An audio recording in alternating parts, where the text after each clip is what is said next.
How will the Bills' new defense impact roster construction? I'm sharing my thoughts on that right now on Locked On Bills.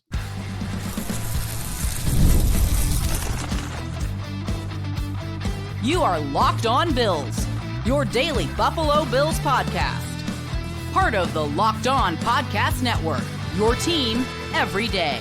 What's up, Bills Mafia? It's Joe Marino, author of the Herd Mentality Substack, co-host of the Locked On NFL Scouting Podcast, co-host of the NFL First Read Podcast, and I'm your host of Locked On Bills. Locked On Bills is a proud part of the Locked On Podcast Network, now the #1 sports podcast network. Want to thank you for making Locked On Bills your first listen every day, and a big welcome and shout out to our everydayers. You know who you are. Those of you who never miss a single episode, I appreciate you all being here very, very much. Today's episode is brought to you by FanDuel. FanDuel is giving you a way to turn that energy into even bigger potential wins with a college basketball parlay profit boost. Head to FanDuel.com to get started. Well, folks, welcome in. I am excited for our conversation today. We're going to dive into this new defense and try to figure out how it's going to impact the roster construction. And in a week, Brandon Beane's going to be adding new players to this football team.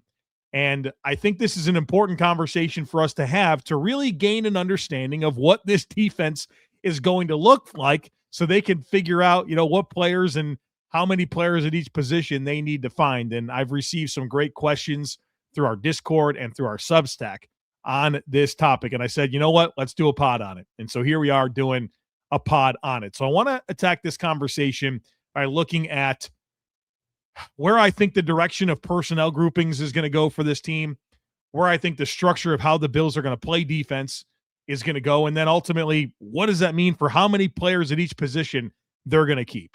And so let's dive into it. Let's start with personnel groupings. And what I'm going to do here is look at the Bills and the percentage of base defense, nickel defense, and dime defense that they ran last year under Sean McDermott and compare it to what Denver did last year. Now, it's not going to be perfect because Jim Leonhard is his own human being. He was not the defensive coordinator in Denver last year or the year prior. He was the defensive backs coach and pass game coordinator, and then in 2025, also the assistant head coach. So I'm sure he will be a little different than Vance Joseph and what he was doing in Denver. So it's not perfect, but I think it's the best way for us to get close on this to give us the most accurate conversation that we could have. So we're going to compare these numbers, and then we'll get into some key takeaways, and then we'll get into some of the structural elements. So base, nickel, dime. Let's first establish what those things mean. Base would be your base defense. So the Bills under Sean McDermott ran a 4-3 defense, 4 defensive linemen, 3 linebackers. The expectation, and Brandon Beane said this during the NFL Scouting Combine, is that the Bills are going to a 3-4 defense, 3 defensive linemen, 4 linebackers. So it's a different structure. So when you say base, that's what we mean. When you say nickel, that means that you would have 5 defensive backs. So there's 11 players on the field. When you do a 3-4 or a 4-3, there are 4 defensive backs on the field, 2 corners, 2 safeties. When you're a nickel, you drop a front 7 player, usually a linebacker, and you bring in a 5th defensive back. So nickel. Dime means you have 1 more defensive back, which would be 6 defensive backs as opposed to 5, because, right, 6 is 1 more than 5. Nickel to dime. Maybe it doesn't make perfect sense, but that's how this all comes together. The Bills in 2025 under Sean McDermott ran base defense 20% of the time. That was 26th in the NFL in terms of frequency. The Broncos last year ran base defense 24% of the time, which was 20th in frequency. The league average is 27%. So both of these teams were under the league average for rate of base defense ran. Not a huge difference, though, between the Bills and the Broncos. Nickel defense, again, now we have a 5th defensive back on the field. The league average was 61% last year. The Bills were 64% in nickel, 12th highest. Denver was 59%, 21st. Again, pretty close. And then dime, the Bills were 14% dime, which was 6th highest. The Broncos were 13% dime, which was 9th highest, and the league average was 8.6. So I've given you some numbers. What are the key takeaways here? The first key takeaway is that the base rate is close. The Bills and Broncos last year both played between 20 and 25% base defense. But base does now mean something different. Under McDermott, it meant 4 linebackers, or 4 defensive linemen, 3 linebackers. Under Leonhard, it's going to mean 3 defensive linemen and 4 linebackers. And so that Bills 4-3 defense was 2 defensive ends, Greg Rousseau and Joey Bosa, right? 2 defensive tackles, Ed Oliver, Daquan Jones, and then 3 linebackers, Terrell Bernard, Matt Milano, Dorian Williams. Under Jim Leonhard, it means 3-4, so you have 3 defensive linemen, 1 nose tackle, a 5 technique and a 4-eye. A 5 technique aligns on the outside shoulder of the offensive tackle. A 4-eye aligns on the inside shoulder of the offensive tackle. Then you have these 2 outside linebackers that are like edge defenders. And then you have 2 stack linebackers, traditional off-ball type players. So the base rate is close, but base does mean something different when you compare these 2 defenses. Number 2 is that the nickel rate is the most notable difference, but it's still close. The Bills were in nickel 5.4% more than Denver. But that is a difference in 9 spots in the rankings. The Bills were 12th in nickel rate. The Broncos were 21st, but the actual number is only 5.4% different. I'm going to assume that the Bills under Jim Leonhard will run nickel about 60% of the time. And then the dime component, what's interesting to me about dime, 6 defensive backs, is that it will still be a thing. You have a lot of range in terms of dime frequency across the league, but both the Bills last year and Denver last year were teams that ran a decent amount of dime defense. They were both in the top 9. The Bills were 6th. The Broncos were 9th. They were very close in percentage, and they were both, a little, I would say, pretty significantly higher than the league average. The league average is 8.6%. The Bills at 14.3%. The Broncos at 13%. That's decently above average. So I am expecting for the dime looks to continue to be a thing. And then that gets to the question of, well, who is it? Is this Jordan Hancock? Is this a new addition? Is this where you try to work in Taron Johnson? It's going to be fascinating to see what dime means for Jim Leonhard, but we do know that both defenses incorporate dime personnel grouping, 6 defensive backs. And so that is my expectation that it will continue to be a thing for the Bills moving forward. All right, so we've kind of established the personnel groupings and some of the differences there. Coming up next, I want to get into structural differences, man coverage rate, zone coverage rate, blitzes. And then all of this will inform our conversation about how many they keep at each position. So we're building towards something, and we're going to get there here next, folks. Be sure to stick with us. It's tax time, but for a lot of us, the old way of doing taxes is a lot. Trying to book an appointment that's not the most convenient, sitting in a waiting room with a stack of papers, emailing back and forth and wondering if they really get your situation. But this year, you're getting a major upgrade. Intuit TurboTax now has in-person locations nationwide. You can meet face-to-face with a real tax expert, and your documents get uploaded straight to your TurboTax app on the spot. And just like that, you're done. Your TurboTax expert works to get you every dollar you deserve while you get real-time notifications as you go about your day. It's the relief of walking in and meeting a real person and walking out knowing your taxes are being handled right. Head to turbotax.com/local to find a store near you and book your appointment today. Welcome back, folks. Let's shift this conversation to the defensive structure. We talked about personnel groupings. Let's talk more about the structure in this conversation. And we'll again compare the Bills last year to the Broncos last year, where I think Jim Leonhard's going to have a fair amount of foundation to what he's going to implement in Buffalo, even if it's not completely perfect. So I want to compare coverage shells and blitz rate. The Bills last year were one of the most frequent too high middle of the field open safety teams.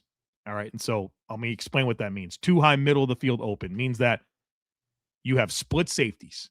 This is that dreaded term that so many people don't really love. Split safeties. It takes away all the explosive plays in the NFL.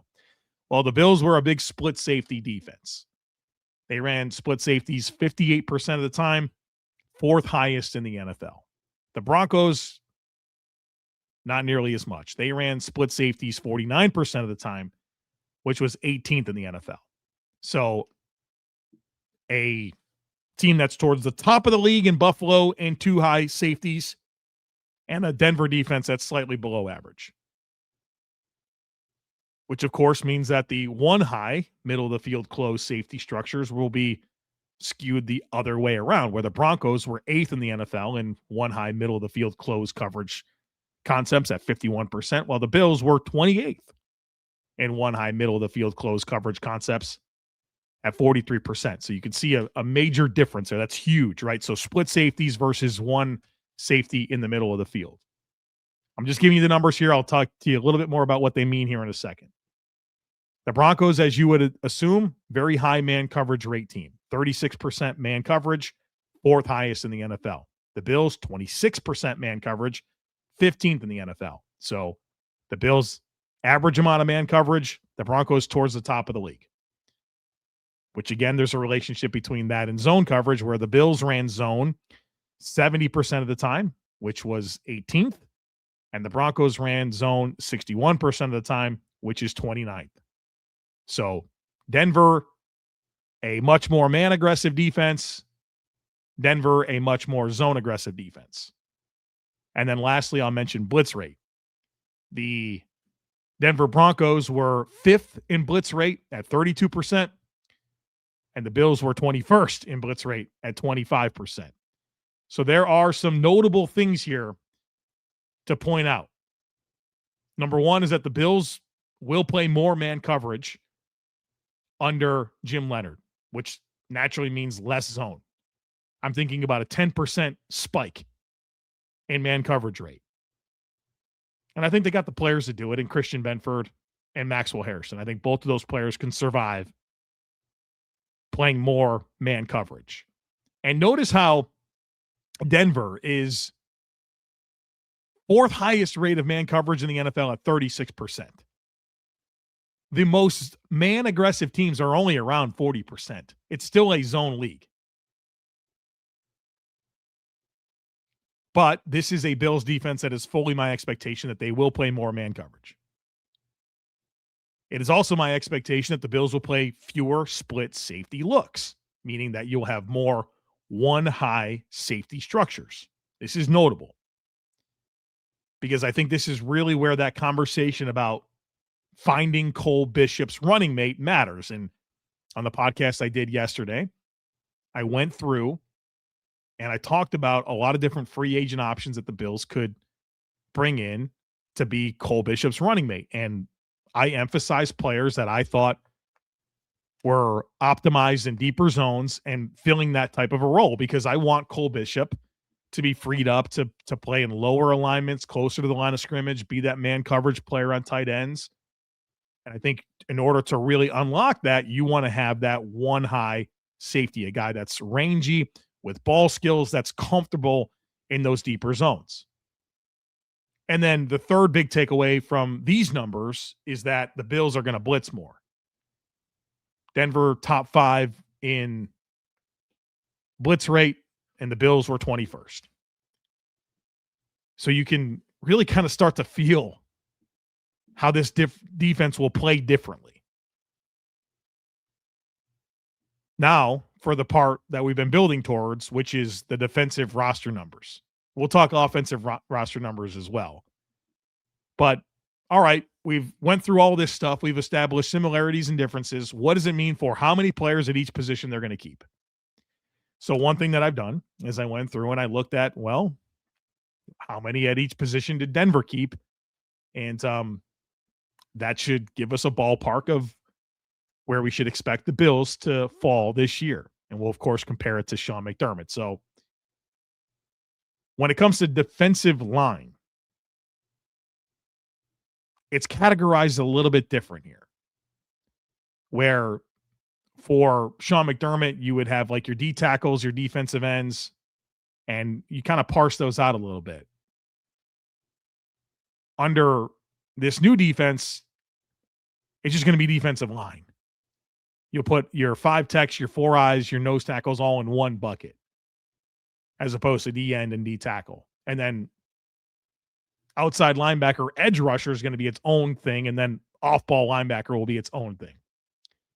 So I expect the Bills under Jim Leonhard and Joe Brady, when it comes to defensive linemen, nose tackles, 5 techniques, 4 eyes. So players like Ed Oliver, Greg Rousseau, Deion Walker, TJ Sanders, those types of players. I think the Bills will keep about 7. Maybe 6, probably not 8, but 6 or 7. 7's probably the number I would expect there. In terms of rush outside linebackers, your Michael Hoyt type players and players that the Bills are surely going to add, a Javon Solomon type player, I think the Bills will keep 5. At off-ball linebacker, I think the Bills will keep 4. That's how many Denver has historically kept. That's a normal number for 3-4 defenses, where this is a big discrepancy where in the past, Sean McDermott would keep 5 or 6. I think it'll be 4 under Jim Leonhard. And so that just makes a lot of sense. Like when you're in base defense, you only have 2 of these on the field. How many more do you need? Now, obviously, if you have a special teams ace or something, you maybe that would play linebacker, it would beef up there, and maybe it'd be a safety or a corner. You beef it up based on one special team spot. But I think that linebacker position is one that you'll feel a difference in what the norms of the roster will be. And then of course you're beefing up on those edge rusher or rush outside linebacker type players as well. At corner, the Broncos kept 5 last year. The Bills kept 6. I can see that being a 5 or 6 number. At safety, the Broncos last year kept 5. I can see that probably being about that, especially because they are going to play dime. And I think this defense will be more open to incorporating some of those versatile, positionless skill sets. And then at special teams, of course, 3, a kicker, punter, and a snapper. So you got a new category of edge rushers. So you have edge rushers, you have your defensive line. Your defensive line bucket includes 5 techs, 4 eyes, and nose tackles. The off-ball linebackers will be a lower amount, probably 4. You're going to have more versatility in the secondary, so you can maybe beef up your numbers at safety a little bit. But then, of course, be mindful that there's a special teams component where, Sam Franklin's back with the Bills. He'll count towards those safety numbers, but not really. You see what I mean? And then just generally, some of these lines can be more blurry than they were. You could have a safety that's kind of also a slot corner. Well, where are you going to put them, right? Where are you going to classify as a safety or a corner? You could have an edge rusher that's also a player that can play on the defensive line as kind of a 5 tech. Those lines could be a little bit blurry. So it's all new and different. So we're talking through it. We're introducing it and trying to get a line here as this roster is going to start taking shape here very, very shortly. All right, coming up next, I want to talk about the offensive roster numbers and where they could be different, and a very common thing for a Sean Payton, Pete Carmichael offense, and I'll be curious to see if it carries over to this new situation under Joe Brady. We'll talk about that and more. Folks, be sure to stick with me. Workplace chaos, deadlines are stacking up, the inbox is overflowing, and the one position you have to fill is still sitting open. When the pressure's on and you need to get the right hire, this is a job for sponsored jobs. Indeed Sponsored Jobs helps you reach the people who actually fit what you're looking for: skills, experience, location. So you're not just hoping the right candidate stumbles across your post. And here's a stat that says it all. In the minute I've been talking to you, companies like yours made 27 hires on Indeed, according to Indeed data worldwide. So if you're hiring, spend less time searching and more time interviewing candidates who check all your boxes with Indeed Sponsored Jobs. There will be less stress, less time, more results. When you need the right person to cut through the chaos, this is a job for Indeed Sponsored Jobs. And listeners of this show will get a $75 sponsored job credit to get your job the premium status it deserves at Indeed.com/podcast. Just go to Indeed.com/podcast right now and support our show by saying you heard about Indeed on this podcast. Indeed.com/podcast. Terms and conditions apply. Need to hire? This is a job for Indeed Sponsored Jobs. College basketball is nonstop, big games, tight spreads, momentum swings every single night. From early tip-offs to late-night West Coast shootouts, there's always action on the board. And now FanDuel is giving you a way to turn that energy into even bigger potential wins with a college basketball parlay profit boost. You can build any college hoops parlay that you want: rivalry games, ranked matchups, whatever fits your read. You can make spreads, totals, and player props to match how you see the slate playing out. And then you can apply the profit boost and instantly bump up the potential payout. So go safe, go bold, ride with the team you've been following all season. It's your parlay, your style now, with more upside behind it. Head to FanDuel.com to get started. That's FanDuel.com. FanDuel, play your game. All right, so let's talk offense now. Obviously, the defense was kind of the meatier part of this conversation because that's where we're expecting some transition. And offensively, the only real thought I have about the influence of the new coaching staff is that with Pete Carmichael coming on as the offensive coordinator and his 20-year run with Sean Payton, and Joe Brady declaring himself as a Sean Payton disciple, you just kind of get the sense that this is going to be an offense that resembles a lot of the philosophies that Sean Payton has illustrated throughout his career. And I don't think there's going to be a huge influence on roster numbers. I think they'll be very similar. At quarterback, I think they'll keep 2. At running back / fullback, I think they'll keep 4. Tight end is where it gets interesting. Let's put 3 down for now. Wide receiver, probably 6, maybe 5. And then offensive line, I think, will be 9. But I think where you have room for a conversation is really at the tight end position. That is a spot where Sean Payton has commonly kept 4. And Sean Payton has always been very, very committed to certain players at the tight end position. Like right now, Adam Troutman and Lil Jordan Humphrey are players that are just his guys. They're always part of that mix, carried over from the Saints to the Broncos. And I think they really value those types of foundational players. I wonder if Dawson Knox is that type of player for the Bills right now. Obviously, the Taysom Hill thing, they love, or Sean Payton has shown an affinity for versatility at the tight end position, where, of course, Taysom Hill can do a lot of different things as a runner, sometimes as a thrower. He can catch it a little bit, play some special teams. They love that joker tight end role, which is that flex move tight end. They have Evan Ingram now, but Jimmy Graham in the past with the Saints. And then, of course, you have Dalton Kincaid now. And so I do think that that tight end piece is one that interests me. And I'll be curious to see what ultimately happens with Dawson Knox, but also what type of investments they make or don't make. Do they want that Swiss Army knife type player? Are there going to be those foundational tight ends that are just always with them? You know, it's kind of a characteristic of what I've learned about Sean Payton in studying him through the years. Again, I think quarterback, running back, offensive line is the same. Wide receivers is another number that I think could be as low as 5.